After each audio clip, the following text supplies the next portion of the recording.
Well, hello, it's James here, and I've got some new gizmos. We specifically got all of this stuff because of a trip we have coming up to Thailand. Those videos will be coming out soon, but also because I tend to use a lot of GoPros in regular photo shoots. Some of those shots like this, where I was doing a shoot for underwater soldiers to see what kind of stuff they're doing to get soldiers that have PTSD issues and other service members some of the help that they need.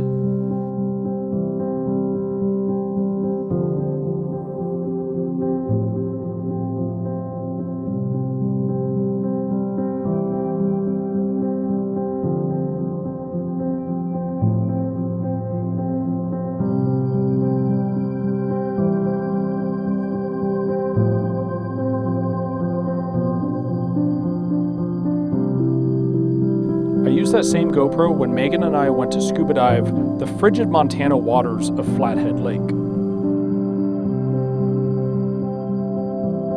The clear visibility and calm conditions make it a diver's paradise. When we went diving at Flathead, we hit two locations. First, the Flathead Lake State Park West Shore unit.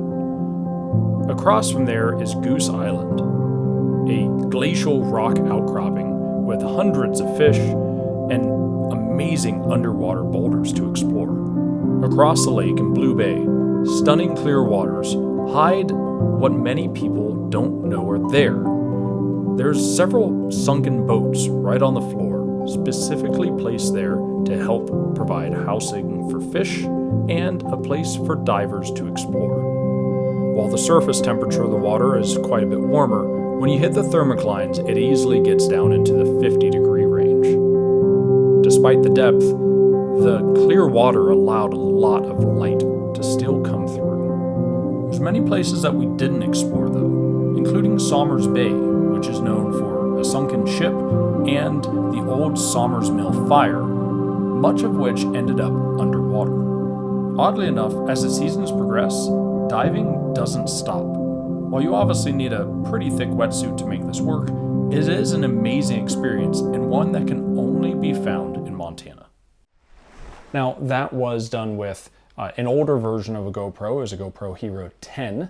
I also have a very old, like one of the original GoPros that I've used in some of my other videos, like this one with the Corvette.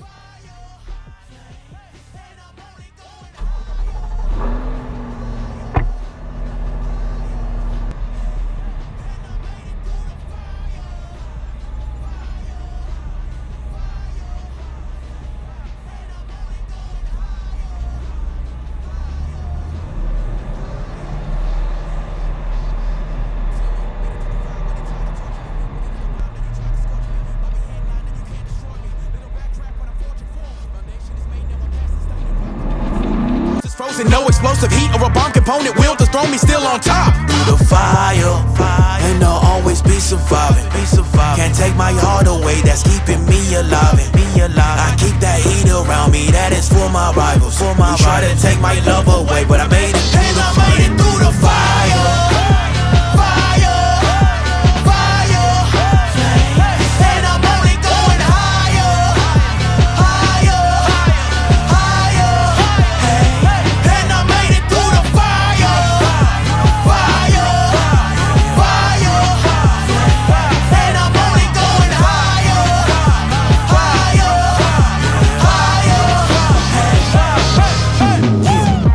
For more, gotta be ready for when they're waging war. Telling me that every enemy better, they found a way ahead of me. That'll be what you take me for.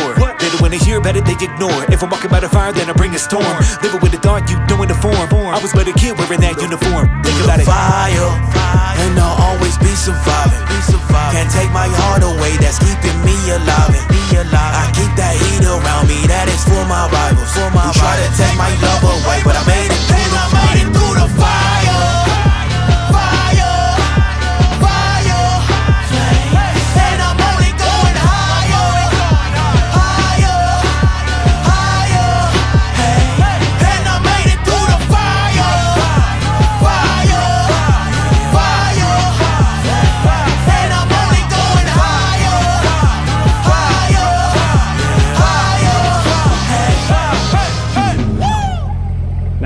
of those cameras absolutely do their job. One, the old GoPro just isn't fast enough, doesn't have the resolution, and it doesn't have the protection either.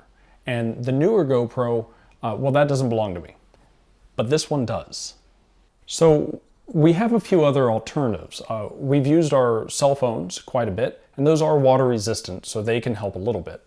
Of course, since we're photographers and videographers, we have our big mirrorless and DSLRs, and they do make housings for these, but good housings cost $2,000 or $3,000, and they're specific to a body and lens combo generally. So it's very expensive to bring this big bulky thing instead of a much smaller camera like the GoPro.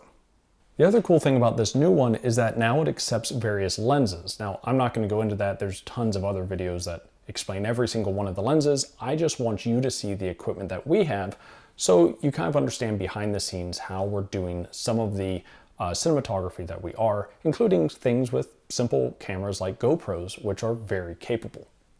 Now, I bought all of this all at once. I'm gonna go through each thing real quickly, and then as we go about using it, I'll get back to you about kind of how these things actually react and how they work well for us, or if they don't work well.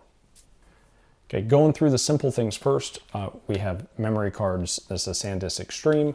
Same cards that I use for my drones, and so it's nothing new. We've got a bunch of these, but I got a dedicated one for our GoPro so that I don't have to keep swapping cards in and out. Next, we have extra batteries. Since we're going to be traveling there for 2 weeks, yes, we can charge our batteries. We'll be charging our camera batteries for our Nikons as well, but it's always nice to have more. I really do not like having that battery anxiety, wondering about how quickly you're going to burn through them. So if we have a total of 3 batteries, all the better. These new batteries are better in different temperature ranges, so you can go really cold or quite a bit warmer than you used to be able to with the older GoPros. And they have a longer charge and they charge faster. So all around, they're supposed to be better. We'll see how these react. The old GoPros I have use a different battery type, so they're not backwards compatible, unfortunately. Next, we have this housing. Now, the new GoPro is waterproof down to 33 feet, but we dive more than 33 feet. So this protective housing will allow us to go 196 feet down. We're never going to be going that deep. Even for recreational diving, you're not usually going past 120 feet. So this should serve us well pretty much throughout our entire diving career, as long as it doesn't fail. Nice thing is they aren't that expensive, and if you're just doing some snorkeling, you don't even need this really, but I still like it because if it gets banged into anything, I'd rather this get beat up than the camera. Moving over here, I've never used anything like this. These anti-fog inserts came with the kit. They're just little drying packets, and apparently if you put one of these in, it'll help to keep the case from fogging up as you go into different temperatures of water. If you get into cold water, a lot of times the air that is trapped in the case will cool down, condense, and you'll get fog in there. And this is supposed to reduce it. I guess we'll see how it goes. Not sure if we'll use these at all on our trip. Now, speaking of protecting things, we also have this little GoPro case. It's real simple, but we will be able to keep our camera and batteries and just the stuff we need day to day in this. And then I can, of course, put that into my camera bag to just keep things a little more organized. I'll see how much I actually end up using this. But again, it came with the kit. I don't see anything against it. So yeah, we'll see how this goes. The Polar Pro Dive Master 3-pack is really interesting. They're basically white balance correction or color correction lenses that go over the housing. You do need the protective housing in order to use this. But as you go down through the water column, the water starts to weed out certain wavelengths of light. And so things will look a little weird. Depending on how deep down you are, these will try to correct for that. Now, yes, we can do some of that in post, especially if we're shooting raw video, but we're not going to be shooting raw video on the GoPro. So this will help, hopefully, to kind of mitigate some of that. I've never used gels like these. I do have a Polar Pro ND filter set that I use on my Z8 almost every day that I'm outside shooting, but I've never used a color correcting one. So I'm really curious to see how these go. Maybe we'll try some videos with them on and off and see the difference. The Adventure Kit comes with several different things. Now, it's designed to be used with that housing. Again, another benefit of getting the housing is that you can use a lot of different accessories. Now, the GoPro itself does have two little tongs that flip down and allow you to mount it to these. But if they break, it's really hard to replace them. Whereas on the case, if that breaks, I just get a new case. This has three different options. One is a head mount. I'm sure we'll end up using that when we go caving, or maybe if we're sailing along and we just want something to go with us. Real good. Where you look is where it looks, so it's real out of the way. It has a little mount designed to go on a hat, and it has an interesting graphic for that. I guess you just put it under a baseball hat, but it's the same kind that you can stick to helmets and such as well. So we might use that at some point, but not yet. Finally, it has the handler, which is a floating hand grip. Now, I've used this before and it is awesome. It does float, but more importantly, it kind of creates a neutral buoyancy. It's slightly lighter than neutral, so it will float a little bit. So you're not going to lose your camera, but it's not going to drag your arm up while you're underwater either. And it has a soft foam handle around it, which makes it very easy to use. So that's the main reason I got this kit, but I figured it was only a few dollars difference between just getting the handler or getting the whole thing. Why not get the whole thing? I'm sure we'll use it. The last item we have for accessories is this. Now this actually came as part of the dive set, which is where most of these pieces came from. And I find that kind of interesting because while the remote is waterproof, it's only waterproof down to a short distance. So it would work well for snorkeling maybe, but you wouldn't really want to use it for anything more than that. I'm only going to be using the remote in maybe a rainy area or somewhere else that I need to push it and we might have weather. I'm not going to be diving with it. The dive stick itself is aluminum and would be really good for getting into tight crevices and getting the camera maybe into caves or under something to see what there is. But it's not going to float like the handler will, which is why I wanted to get this kit as well. This is the one that came with it. I wish that it came with the handler instead. I think that's a better option, but I've never used this, so we'll see how it goes. Finally, we have the GoPro itself. Now, the new Hero 13 Black has made a lot of improvements over the previous generations. Not huge changes from the previous 12, but compared to the 10 or the original GoPro I was shooting on, it's a massively different camera.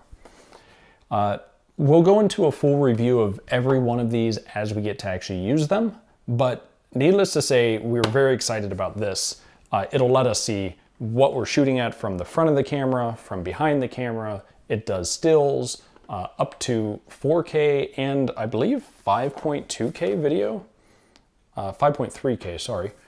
So we can shoot slow motion or time lapses or anything in any kind of environment, stick this thing basically anywhere and it will work. On top of that, if we want to, they've got all these new modifier lenses, the different ND filters, the ultra wide, macro, and anamorphic lenses. So you can really transform this into a massively different type of camera just by swapping out those lenses, just like we would with our mirrorless or DSLRs. So that is all that I have for this. That's all the equipment that we just got for our new GoPro. I'll be showing you a lot of different pictures and videos that we take with it in Thailand, as well as any of our other trips. And if there's anything else that you would like to see, anything specific you would like to know or have us test, I'd love to hear from you in the comments below. Also, we are going to be showing different scenarios shot with different versions of the GoPro as I take this along with the other one to shoots. So we should be able to have a side-by-side comparison with an older version. Well, that's all that I have for you today. So until next time, Goodbye from my living room / bar area, and the next time that I'll be seeing you, we will be in the beautiful tropical country of Thailand.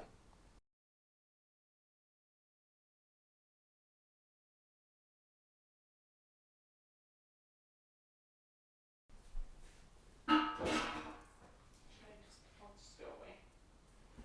I can just go away. Well, I mean, you're in my scene, so at some point.